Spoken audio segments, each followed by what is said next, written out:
Mobil listrik dianggap sebagai suatu terobosan untuk mengatasi masalah lingkungan dan digadang-gadang untuk menggantikan mobil konvensional yang menggunakan bahan bakar fosil.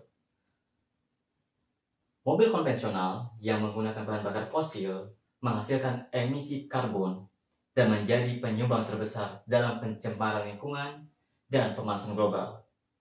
Namun, ada fakta mengerikan tentang mobil listrik yang tidak kalah mengerikan dari mobil konvensional. Apa saja dan semengerikan apakah fakta tentang mobil listrik tersebut? Mari kita ulas. Kehadiran mobil listrik merupakan suatu terobosan dalam industri otomotif, yang mana semakin hari semakin banyak orang yang menaruh perhatian terhadap isu terkait lingkungan dan teknologi ramah lingkungan. Selera konsumen pun seketika beralih ke mobil listrik. Selain menjanjikan teknologi yang ramah lingkungan, mobil listrik juga menawarkan berbagai fitur teknologi canggih dan hemat dalam penggunaan energi. Karena mengusung teknologi ramah lingkungan, mobil listrik seolah-olah mendapatkan karpet merah dari berbagai instansi seperti pemerintah. Di Indonesia sendiri, konsumen mobil listrik mendapatkan banyak insentif dari pemerintah, seperti pengurangan pajak kendaraan dan terbebas dari aturan ganjil genap. Produsen mobil listrik pun berlomba-lomba menciptakan mobil listrik. Namun, ada fakta mengerikan yang tidak banyak diketahui di balik hingar-bingar mobil listrik. Dan bagi mereka yang mengetahui atau yang memiliki wewenang terkait mobil listrik ini, seolah-olah diam dan menutup mata terhadap fakta mengerikan ini. Mobil listrik tidak seramah yang kita duga. Salah satu komponen yang paling penting dan paling mahal dalam mobil listrik adalah baterai. Dikutip dari earth.org, sebuah studi mengungkapkan bahwa dalam proses pembuatan baterai mobil listrik menghasilkan emisi karbon sebesar 46% dari seluruh potensi emisi yang dihasilkannya. Angka ini jauh lebih besar daripada mobil konvensional yang menghasilkan emisi karbon sebesar 26% dalam proses produksinya. Selain itu, di negara-negara yang memproduksi baterai mobil listrik seperti China, ternyata masih menggantungkan energinya pada pembangkit-pembangkit listrik, yang mana pembangkit-pembangkit listrik tersebut masih menggunakan batu bara sebagai bahan bakarnya. Dan kita ketahui, batu bara bukanlah energi atau sumber energi yang ramah lingkungan. Bahan baku utama dari baterai mobil listrik adalah litium, nikel, dan kobalt. Menurut Foundation for Economic Education, separuh litium di dunia dihasilkan oleh negara-negara di Amerika Latin, salah satunya Chili. Di Chili, untuk memproduksi 1 ton litium bisa menghabiskan 500.000 galon air, yang mana ini selain menghabiskan sumber daya air, juga bisa mencemari lingkungan, membuat kekeringan, dan terjadi kontaminasi di lingkungan sekitarnya di daerah Chili tersebut. Sedangkan nikel, yang mana salah satu penambangannya ada di Indonesia, yang umumnya selalu diawali dengan penggundulan hutan atau deforestasi.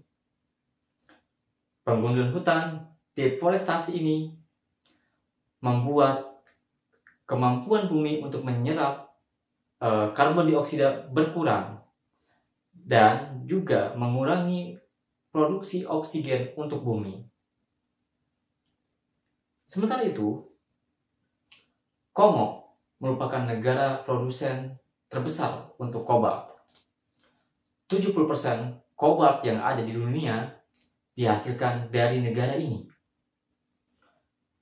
Selain penambangan kobalt yang merusak lingkungan, ada fakta lain yang cukup miris. Masih menurut Foundation for Economic Education, sebuah investigasi mengungkapkan bahwa ada sekitar 40.000 anak dipekerjakan secara paksa dalam proses penambangan kobalt di negara Kongo, yang mana banyak diantaranya merupakan anak kecil berusia 6 tahun. Ini merupakan sebuah bencana kemanusiaan. Masih menurut Foundation for Economic Education, mengungkapkan bahwa hanya 5% baterai mobil listrik yang bisa didaur ulang, yang artinya ada 95% yang tidak bisa didaur ulang. Yang ini juga mengindikasikan bahwa akan ada banyak sampah elektronik, yang juga berarti akan menimbulkan kerusakan lingkungan lainnya yang baru. Bahaya dari deforestasi. Kegiatan penambangan pada umumnya selalu diawali dengan penggundulan hutan, pembukaan lahan, atau deforestasi. Deforestasi selain mengurangi kemampuan bumi dalam menyerap karbon dioksida, juga akan mengurangi kemampuan hutan dalam memproduksi oksigen untuk kehidupan di bumi. Selain itu juga, bagi satwa-satwa liar, akan ada banyak spesies yang kehilangan habitatnya dan kehilangan sumber makanannya. Saat hewan-hewan liar kehilangan sumber makanannya, kehilangan habitatnya, artinya kepunahan mereka tinggal di depan mata.